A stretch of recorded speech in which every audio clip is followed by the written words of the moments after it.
Bismillahirrahmanirrahim. Assalamualaikum warahmatullahi wabarakatuh. Waalaikumsalam warahmatullahi wabarakatuh.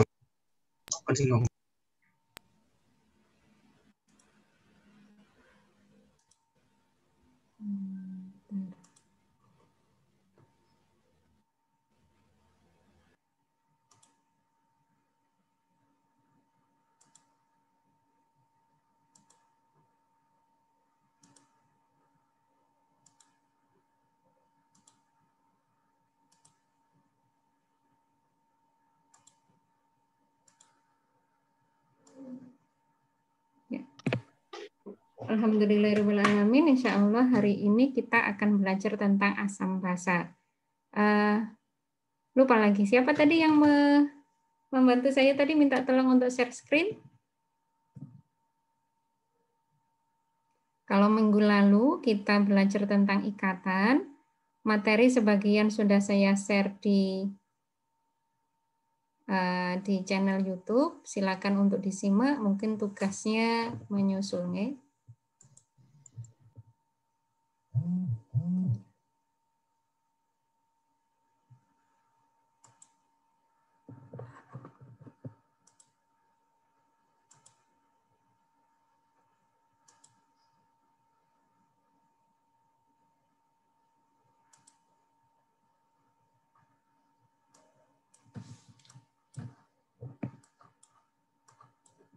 Ya, nanti sambil di next gitu, misalnya gitu ya, minta tolong untuk kan. Ya, kita belajar tentang asam dan basa. Kita mengulang ya, mengulang materi di SMU tentang apakah itu asam, apakah itu basa. Next.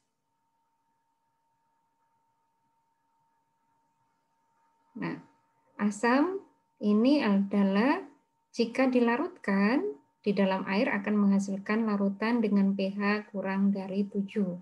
Tuh ya. Jadi rentang pH itu, perhatikan, diingat-ingat, rentang pH itu sampai batas maksimumnya hanya 14. Jadi kalau tempo-tempo kemarin kalian mendapati share-share di WA, kemudian bilang carilah untuk COVID itu buah-buahan dengan pH 24 itu, wah itu jelas ya, jelas hoax. Karena batasan pH itu hanya sampai dengan 14. Tidak bisa. Di bawah 0 tidak bisa. Jadi mulai kalaupun 0 itu tidak pernah. Ya. Angka 0 tidak pernah, batasan maksimumnya 14. Tidak bisa lebih dari 14. Itu kan skala. Skala yang dibuat kemudian yang berikutnya adalah angka ini netralnya ada di 7. Kurang dari 7 disebut asam, lebih dari 7 disebut basa. Ya, bukan basah, bukan. Tetapi basa yang disebut di sini, kenapa dia disebut basa? Karena dia mengadop dari bahasa Inggris, asam itu acid, kemudian basa itu base. Gitu. Jadi bukan basah. Basah kena air itu bukan. Tetapi ini menunjukkan derajat keasaman. Ya, membuat kita memilah-milah, dipilah-pilah, kalau kurang dari 7 itu asam, jika 7 itu netral, jika di atas 7 dia basa. Oke, next. Kemudian asam itu apakah ini ya? Asam itu apakah identik dengan rasa masam? Ya. Asam itu apakah identik dengan rasa masam? Jawabannya ya, sebagian. Tetapi ada juga yang tidak berasa masam, tetapi dia keasamannya rendah. Gitu ya. Ini adalah ciri-ciri rasanya bersifat asam, sebagian besar bereaksi dengan logam. Ya. Bereaksi dengan logam. Kemudian kalau mengubah indikator pasti. Ya.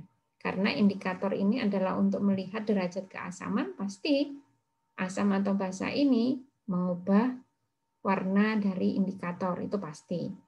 Kemudian bersifat korosif. Korosif itu mengiritasi, begitu ya. Bereaksi dengan senyawaan tersebut. Bereaksi.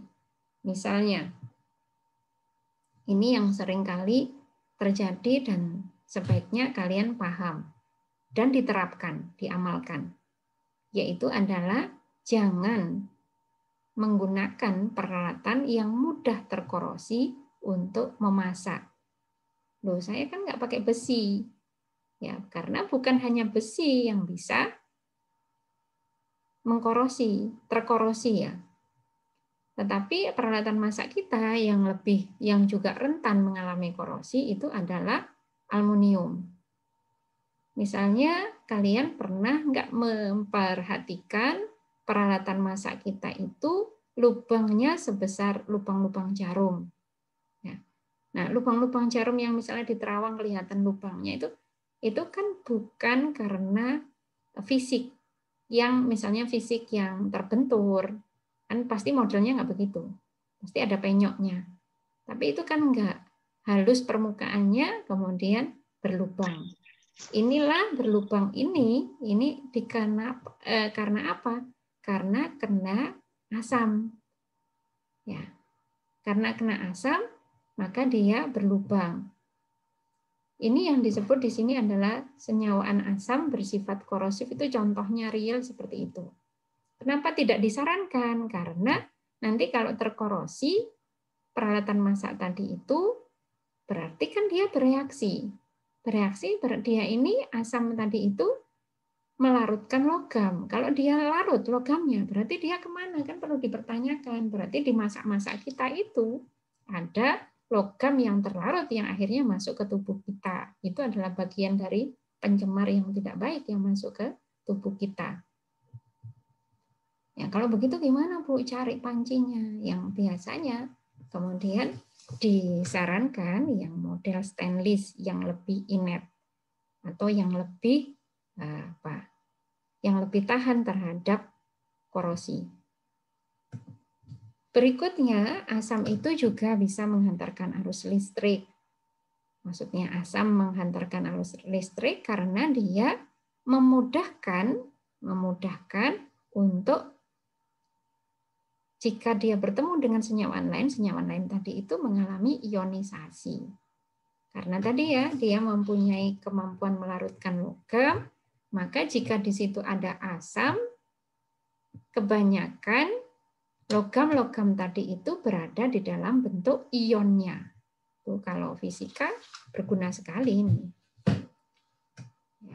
Memastikan bahwa logam-logam itu berada pada ionnya, yaitu dengan cara lingkungan dari logam tersebut dijaga keasamannya supaya rendah. Nah, misalnya, beberapa logam itu mengendap pada kondisi basah. Bagaimana logam-logam tadi itu? Jika dia mengendap, bisakah dia menghantarkan arus listrik? Tidak. Yang bisa menghantarkan arus listrik jika dia berada dalam bentuk ionnya. Misal Pb2+ itu ion. Kalau PbO dia solid atau padat. Kapan dia menjadi PbO? Kapan dia menjadi Pb2+. Menjadi Pb2+ jika dia berada pada lingkungan asam. Menjadi PbO jika dia pada lingkungan basa. Berarti bagian manakah yang bisa menghantarkan arus listrik jika dia berada pada kondisi Pb2+. Jadi asam akan memudahkan lingkungannya menghantarkan arus listrik. Itu maksudnya ya. Jadi bukan hanya dia saja yang bisa menghantarkan arus listrik, ketika dia di situ ada logam-logam lain, maka dia akan meningkatkan kemampuan arus listrik. Berarti apa Bu contohnya? Ya, air aki lah mudahnya dalam setiap hari. Air aki itu bisa menghantarkan arus listrik kan? Kemudian kalian juga lihat air hujan. Air hujan itu kita pernah dengar hujan asam kan gitu ya. Hujan asam itu bukan asamnya berjatuhan, bukan. Airnya tadi itu jika dicek pH-nya dia bersifat asam. Contohnya apa? Kalau logam-logam, pagar kita, mobil misalnya kehujanan, dia akan rentan terkorosi. Buktinya itu dibandingkan dengan air, misalnya air keran, air PDAM, misalnya begitu, maka air hujan akan lebih mengkorosi. Itu fakta ya, kalian bisa lihat. Nah, akhirnya air hujan itu bisa digunakan untuk menghantarkan arus listrik lebih kuat dibandingkan air keran, gitu ya. Kemudian dia menghasilkan ion H+. Ya, benar, karena tadi dengan keasamannya itu dia menghasilkan H+. Kemudian merubah warna kertas indikator biru menjadi merah. Ini maksudnya mengubah warna lakmus biru gitu ya. Jadi ini lakmus biru itu di apotek bisa dibeli. Lakmus biru ini jika kena asam dia akan berubah menjadi warna merah. Oke, next.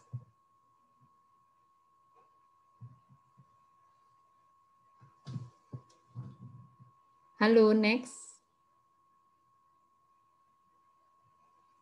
Next.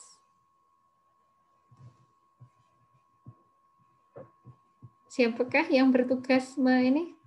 Next-nya mana ini?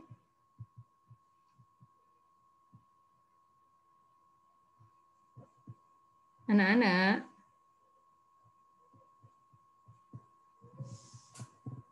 Halo, next. Nah, ini ya. Alhamdulillah ada yang berkokok juga ikut kuliah. Silakan. Di sini, Bu. Oh, di saya kok belum berubah ini layarnya.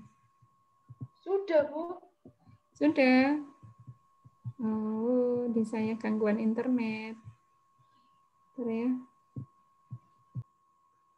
Ya. Sifat basa. Ya. Ini dia nomor 1 ini ada kurangnya, yaitu bersifat licin. Ya. Kalau dipegang itu lebih licin. Misalnya apa? Nah, kalian misalnya lebih licin. Ini biasanya pada sabun. Ya, mau sabun cair, sabun padat, ini sifatnya lebih ke arah basa. Kalau dirasakan dia mempunyai rasa yang pahit. Ya.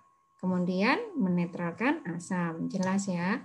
Karena ini berlawanan, pH-nya satunya kurang dari 7, kalau basa di atas 7, maka jika dicampurkan dengan takaran yang sama tentunya takaran yang sama baru dia ini bisa menetralkan asam.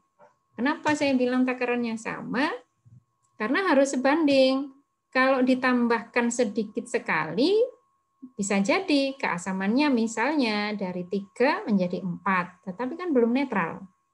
Ya, dikatakan bersifat menetralkan asam. Ya, ditunggu dulu gitu. Dilihat dulu, kalau penambahannya sedikit, ya bisa jadi hanya dari 3 naik jadi 4. 4 naik jadi 5. Nah, kalau nanti penambahannya sebandingnya ini apa? Yang sebanding yaitu molnya. Jika mol asam yang di sana ditambahkan sama dengan mol basa, baru dia akan bersifat netral. Tapi kalau dia itu kebanyakan basanya, ya dia sampai mengubah dari yang 3 menjadi misalnya 8, menjadi 9. Kalau kebanyakan basa ya bisa demikian ya. Basanya lebih banyak. Misalnya begitu. Nah, kemudian mengubah warna, jelas. Beberapa warna itu bergantung dari derajat pH-nya. Ada banyak. Misalnya pada kondisi sehari-hari kalian menjumpai kunyit, ya kunyit, kunir, gitu ya, menjumpai kunyit. Nah, kalau baju kalian kena kunyit, warnanya kuning, betul kan ya? Kemudian kalau dicuci baru dikenai apa? Baru dikenai sabun, digosok sama sabun sedikit, warnanya jadi apa? Merah. Iya, agak kemerahan. Jadi warnanya yang kuning, kunyit, kemudian kena basah, tadi itu berwarna merah. Ya, bukan ajaib ya. Itu karena apa? Ternyata kunyit tadi itu warnanya berubah dengan perubahan pH. Wah, alhamdulillah ya. Jadi kunyit itu bisa dijadikan indikator asam basa. Kalau dia pada kondisi apa? Netral, dikasih air saja biasa dia warnanya kuning. Tetapi kalau kepingin berwarna merah, kita kasih basa. Basanya bisa dari apa? Misalnya kita sedang mencuci tadi, kita kasih sabun, maka warnanya, warna cuciannya menjadi warna agak kemerahan. Ya. Nah, itu juga misalnya kalau dikasih kapur, air kapur. Air kapur, maka kunyitnya juga akan berwarna menjadi lebih merah. Kemudian dia bisa menghasilkan ion OH. Benar ya. Kemudian dia bisa merusak kulit banget ya. Dia bisa mengiritasi kulit banget. Asam juga bisa mengiritasi kulit. Contohnya apa bisa mengiritasi kulit? Ya, kalian kalau main sabun, tangannya kena sabun, sabun yang padat saja. Tangan kena sabun agak lama, dikasih sabun berlama-lama. Jadi jangan berpikir bahwa aku kepingin putih, saya tak pakai sabun, busa sabun yang lama, nggak segera saya bilas dulu, biar saya nanti putih. Ya, apa beneran jadi putih? Ya putih, tetapi karena terkelupas, ya gitu ya, teriritasi. Karena apa? Dia kalau di tangan aja kan bisa, kemudian tangannya kerut-kerut gitu kan, kena itu ya, kena air, kena sabun itu sabun mandi waktu yang sabun padat itu.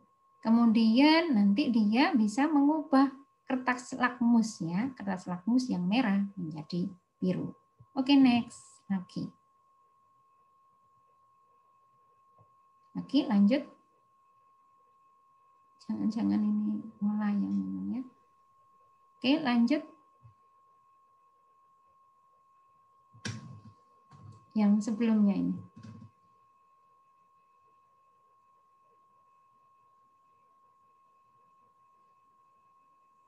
Oke, lanjut. Oke. Ini adalah contoh-contoh penjelasan tambahan ya, penjelasan tambahan dari asam dan basa. Asam contohnya yang alami yaitu asam asetat, vitamin C. Vitamin C itu tidak harus dari yang sintetik, yang alami juga banyak ya, vitamin C. Vitamin C dari jambu, vitamin C dari jeruk, dan tidak, perhatikan, tidak selalu pada buah-buahan yang asam sekali itulah vitamin C yang paling banyak, bukan. Ya. Wah, ini kalau pada jeruk maka vitamin C-nya paling tinggi. Tidak. Ya. Tidak demikian. Tetapi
Mohon maaf, Weni, suaranya tidak ada.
Mohon maaf ya anak-anak, ada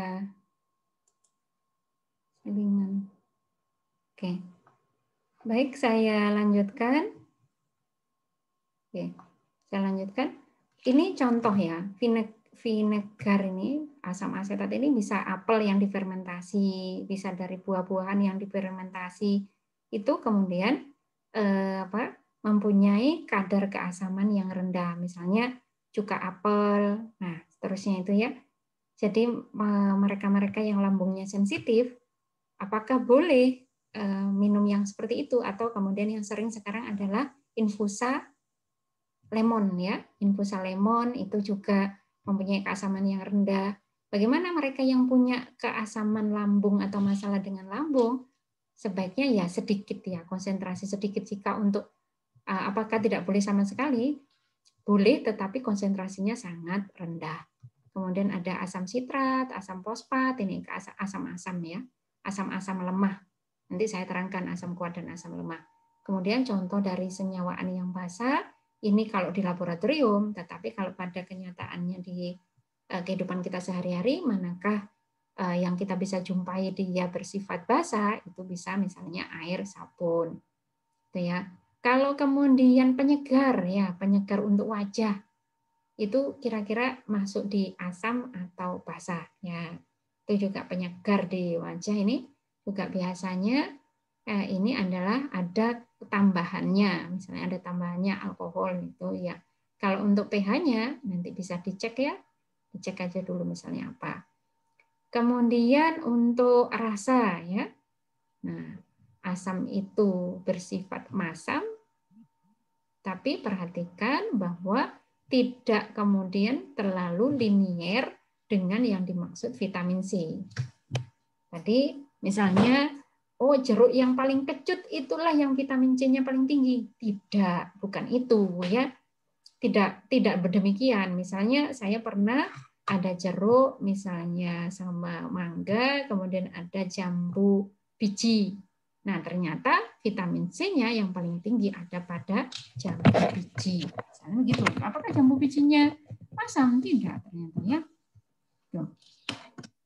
Kemudian, oke, next. Ya, next. Silakan.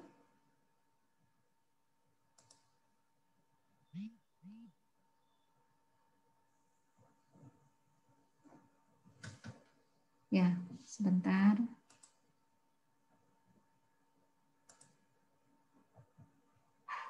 Oh, saya kok nggak bisa lihat. Nah, kalau mendefinisikan, bagaimana mendefinisikan?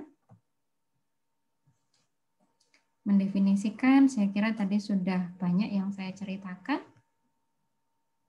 Ini adalah contoh bahwa asam bisa mengkorosi besi. Nah, kenapa contoh ini dikatakan bisa mengkorosi? Perhatikan bahwa Fe di sini, ya, Fe bilangan oksidasinya adalah 0. Seperti ini. Ini biasanya Fe-nya padat, ya, bersifat padat. Kemudian ini kekurangannya keterangan untuk ini ya, keterangan untuk bagaimanakah fasenya. Fe padat, kemudian ditambah cairan asam, maka dia akan berubah menjadi FeSO4. FeSO4 ini cairan, ya. Jika padatan kemudian dikasih asam, padatan logam itu beberapa logam atau kebanyakan logam itu bisa larut di dalam asam, bisa larut, ya. Larut ini yang kemudian kita anggap dia mengkorosi. Oke, next. Silakan lanjut.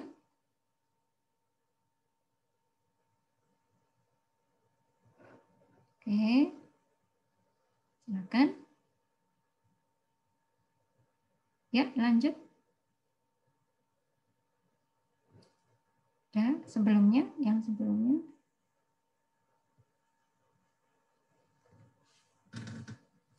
Coba sebelumnya mundur satu layar.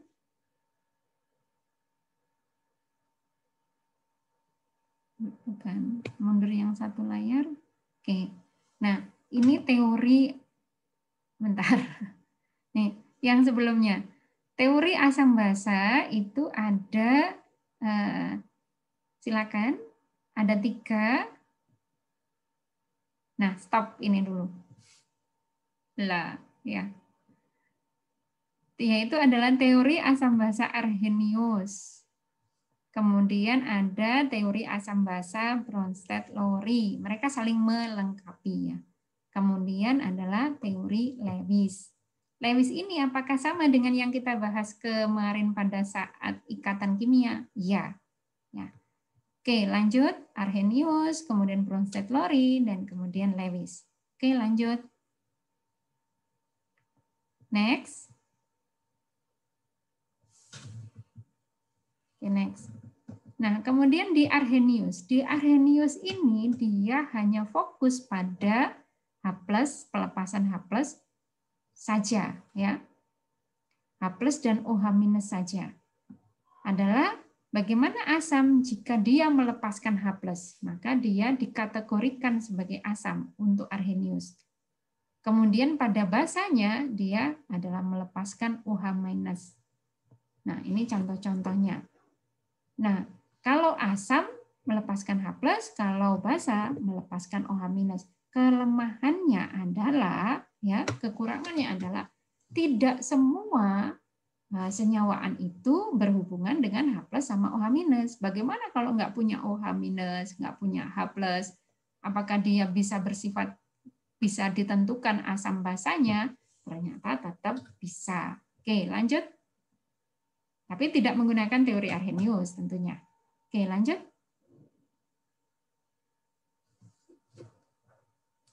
Nah, kemudian teori Bronsted-Lowry. Kalau Bronsted-Lowry ini fokusnya pada pertukaran proton. Ya. Perpindahan atau pertukaran proton. Jika dia donor proton, ya, ini jika dia donor proton, dia adalah asam, sementara jika dia penerima, ya, donor berarti menyumbangkan proton itu asam, jika dia menerima proton itu dia adalah basa. Ya. Contohnya pada reaksi berikut H2O plus NH3 menjadi NH4 plus OH minus. Nah, ketika H2O ini H2O ke OH berarti dia bagaimana? Dia melepas atau dia menerima H plus K, maka jawabannya apa? H2O menjadi OH minus. Berarti dia kehilangan, ya, kehilangan H plus. Kehilangan atau dia adalah mendonasikan H plus. Betul? Nah, sehingga ketika dia mendonasikan atau mendonorkan H plus, ini berubah ke sini, itu kan kehilangan H plus. Atau kan mana hilang karena dia donasikan atau dia donorkan. Ketika dia donorkan, maka H2O ini bersifat asam. Pasangannya tentu asam basa konjugasi. Maka bagian ini disebut basa konjugasinya. Berikutnya adalah NH3 menjadi NH4+. Ya. NH3 menjadi NH4+ berarti dia apa? Menerima H+, menerima aseptor, ya. Aseptor H+ atau aseptor proton. Maka dia bagaimana? Menerima H+, menerima, ya. Kalau menerima H+, maka dia adalah basa konjugasi, basanya, ya. Basanya, pasangannya ini karena bagian inilah NH4+ itu dia bagian yang menerima, maka bukan ya, begitu ya. NH3+ ini dia ke NH4+, ya. Dari perubahan NH3 ke NH4+ itu dia berubah. Berubahnya bagaimana? Dia di sini bagian menerima H+, maka dia basa. Pasangannya disebut asam konjugasi. Mudah-mudahan paham ya. Oke, lanjut. Mungkin di latihan soal baru nanti kalau lihatan. Oke, lanjut. Silakan lanjut. Lanjutkan. Nah, sekarang yang tempo hari sudah di ikatan ya, tentang teori Lewis. Bagaimana kalau Lewis mendefinisikan asam dan basa? Ya, dia lebih luas lagi karena berkaitan dengan pasangan elektron. Pasangan elektron. Ya. Asam adalah penerima, aseptor itu penerima pasangan elektron, sementara basa adalah yang memberikan donor gitu ya, donor pasangan elektron yang memberikan pasangan elektron. Contohnya di sini pembentukan senyawaan ya, BF3 plus NH3. Nah, BF3 plus NH3. Ternyata ketika mau berikatan, kemarin ikatan kimia, di sini, ini coba kalau kita bahas di sini. Tentu ini satu yang dipakai berikatan ini, satu ikatan tunggal ini berasal dari satu elektron dari B dan satu elektron dari F. Di sini pula, di sini pula. Ini juga untuk N dan H. Maka yang dipakai berikatan satu elektron dari N dan satu elektron dari H. Begitu pula pada sisi yang lainnya. Sementara jika ini berikatan dengan ini, maka dua ini, sepasang elektron ini diberikan atau digunakan berikatan. Tetapi berasal dari mana? Elektronnya berasal dari N. Maka bagian mana yang asam, bagian mana yang basa? Asam tadi adalah penerima pasangan elektron, berarti di sini bagian inilah yang asam, ya, karena dia menerima pasangan elektron. Kemudian yang ini NH3 berfungsi sebagai basa karena dialah yang mendonasikan pasangan elektron. Oke, lanjut.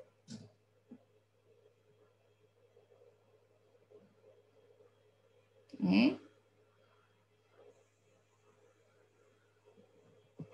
Ya. Oke, langsung ke contoh. Misalnya contoh untuk menamai, ya, menamai asam. Oke, next.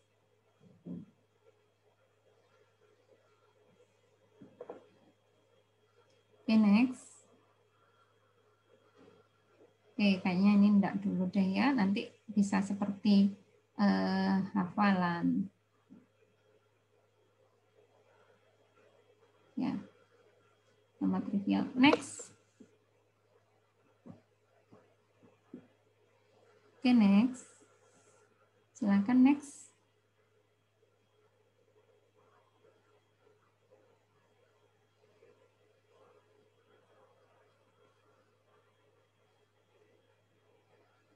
Sekarang, sebelumnya. Di sebelumnya.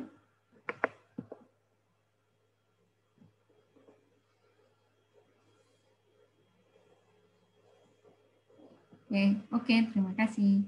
Ya, next ini satu lagi. Terus, next lagi. Tadi bagian yang satunya.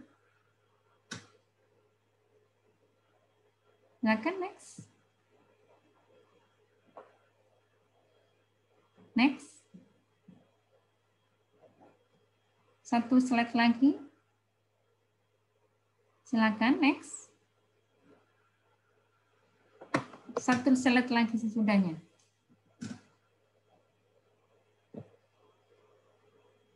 Sudah, stop sini. Nah, ini ya. Kemarin kita sudah bahas tentang periode dan ikatan. Ya. Golongan 1, 2, 3, 4, 5, 6, 7. Ini kita tidak membahas yang golongan transisi ya. Ini di belakang saya, di belakang layar saya ini. Ini ada yang golongan transisi, ada yang golongan non-transisi. Yang transisi itu yang bagian rendah di belakang saya ini. Yang bagian atas ini adalah yang bagian yang bukan transisi ya. Nah, bilangan oksidasinya. Bagaimanakah menghitung bilangan oksidasi dari H2SO4? Berguna untuk apakah bilangan oksidasi ini, gitu ya? Biasanya untuk menyetarakan persamaan reaksi, itu penting ya. Misalnya bilangan oksidasi dari H2SO4. Kalau ditulis H2SO4 begini, muatannya dianggap 0 karena ini adalah kumpulan panjang ya. Kumpulan dari penjumlahan bilangan-bilangan oksidasi. Kalau dari H2SO4 berarti ada dua atom H, ya kan? Atom H-nya kan ada 2. 1 atom S, 4 atom O. Kemudian kita jumlahkan bilangan oksidasi masing-masing. Ya, nah, kalau anak kimia harus hafal ya.